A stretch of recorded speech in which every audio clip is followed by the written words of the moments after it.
بسم اللہ الرحمن الرحیم۔ السلام علیکم۔ حضور صلی اللہ علیہ وآلہ وسلم کے ہاتھوں جنت میں داخلہ۔ حضرت حارثہ بن وہب رضی اللہ تعالیٰ عنہ نے نبی کریم صلی اللہ علیہ وآلہ وسلم کو فرماتے ہوئے سنا۔ آپ صلی اللہ علیہ وآلہ وسلم نے ارشاد فرمایا، کیا تمہیں بتاؤں جنت میں جانے والے لوگ کون ہیں؟ صحابہ کرام نے عرض کیا، کیوں نہیں؟ آپ صلی اللہ علیہ وآلہ وسلم نے ارشاد فرمایا، ہر ناتواں لوگوں کے نزدیک کمزور لیکن اللہ کے نزدیک برگزیدہ، اگر کسی معاملے میں اللہ کی قسم کھا لے تو اللہ اسے سچا کر دے۔ پھر فرمایا، کیا میں تمہیں جہنم میں جانے والے لوگوں کے بارے میں نہ بتاؤں؟ صحابہ کرام نے عرض کیا، کیوں نہیں؟ آپ صلی اللہ علیہ وآلہ وسلم نے ارشاد فرمایا، ہر جھگڑالو، بد اخلاق اور تکبر کرنے والا۔ حضرت ابو ایوب رضی اللہ تعالیٰ عنہ کہتے ہیں کہ ایک آدمی نبی کریم صلی اللہ علیہ وآلہ وسلم کی خدمت میں حاضر ہوا اور عرض کیا، کیا مجھے کوئی ایسا عمل بتائیں اور جو مجھے جنت کے قریب اور جہنم سے دور کر دے۔ آپ صلی اللہ علیہ وآلہ وسلم نے ارشاد فرمایا، اللہ کی بندگی کر اور اس کے ساتھ کسی کو شریک نہ ٹھہرا، نماز قائم کرو، زکوٰۃ ادا کرو اور رحم والوں سے تعلق قائم رکھ۔ جب وہ آدمی واپس پلٹا تو رسول اللہ صلی اللہ علیہ وآلہ وسلم نے فرمایا، جن باتوں کا اسے حکم دیا گیا ہے اگر ان پر عمل کیا تو جنت میں داخل ہوگا۔ وہ شخص حضور صلی اللہ علیہ وآلہ وسلم کے ہاتھوں سے جنت میں داخل ہوگا جو ہر روز صبح شام ایک مرتبہ یہ دعا باقاعدگی سے پڑھے۔ ترجمہ: میں اللہ کے رب ہونے اور اسلام کے دین ہونے اور محمد صلی اللہ علیہ وآلہ وسلم کے نبی ہونے پر راضی ہوں۔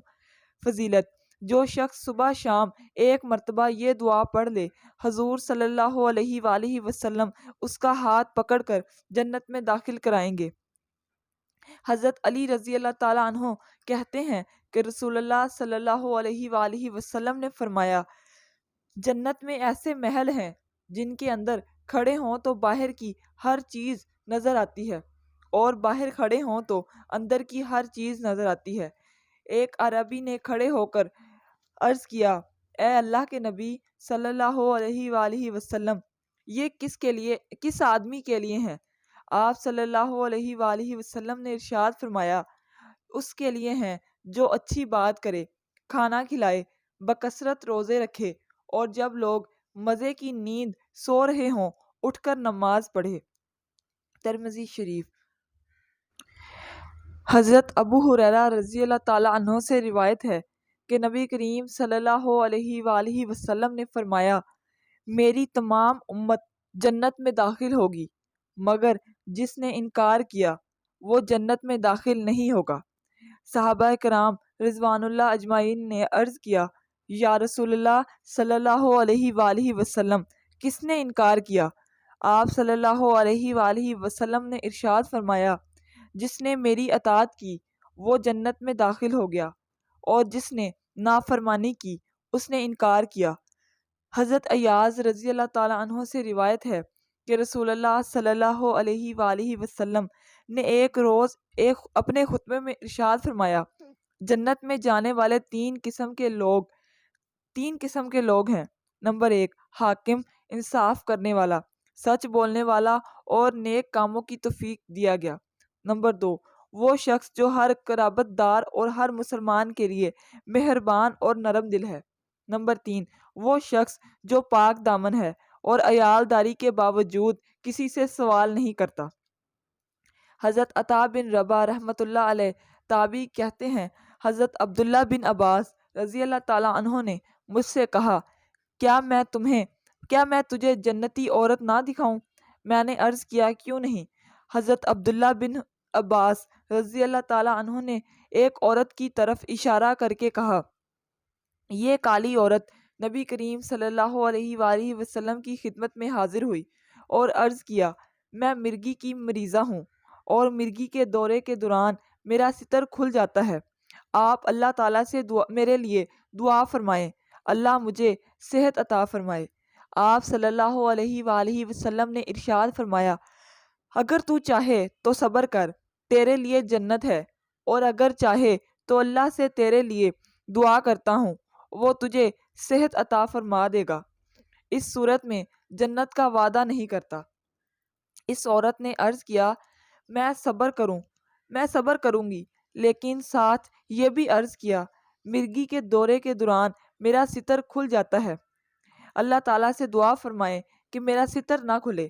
رسول اللہ صلی اللہ علیہ وآلہ وسلم نے اس کے لیے یہ دعا فرما دی۔